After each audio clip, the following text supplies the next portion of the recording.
Kei te aro nui te taurawhiri i te reo Māori ki te whakatikatika i etahi o āna tikanga whakahaere. I te taurua mano tekau i nui rawa te pūtea i whakawhiwhia e te taurawhiri ki tōna toihau me tōna tāhuhu rangapū o taua wā. Ara atua nō hoki ngā tikanga whakahaere i raro i te ture reo Māori i takahia e rātou. I kōrero mātou ki te minita i ngā take Māori i te rānei, kei Irena Smith āna whakautu. E whakai ana te minita take Māori ki ngā hapa a tāna tari. He engari ko pai nai nei, ko nā ta mea nui.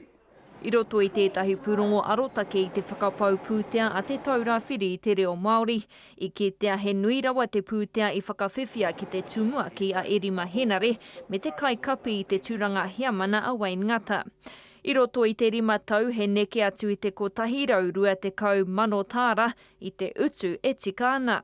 Kāre he mea kino i te whakapaunga. Nā te kaho o te komihana ki te haere ki te mahi. Ko utu i maua mahi. Engari he aha te kiko o tērā, mena ka rahi te utu i etahi o ngā mema o te poari, ka whakaheke hia te utu mo etahi. Hei tāpita mā te puni kōkiri te mahi arotake i ngā utu, kia tika rā te whiwhinga a te katoa. Mena kei runga puari ka utua, aha kōko oi te puari o te kawana. Engari, nā kui tuhi reta ki te State Service Commission, ati ki te minita, kia whakarotia ngā haora mō te komihana, nā te kaha tāna mahi. I kitea hoki te pūrongo kaore i tika te mahi kohi pūtea a te komihana mā te hoko atu i ngā rauimi whakatairanga reo. Ko te take e whai ana e rātau i nāinei, he whakahuri i te ture kia āhei ai te taurawhiri ki te mahi i enei mahi.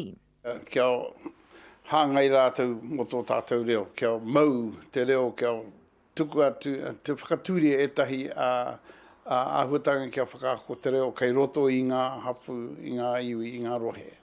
Ko nā tā rātou mahi nui rawa atu, ko nā taku pirangi. O ti rā he mea pai hei tā te minita kia mōhio whānui tia te iwi Māori ki ngā hapa nei, me ngā huarahi whakatikatika. Irena Smith, te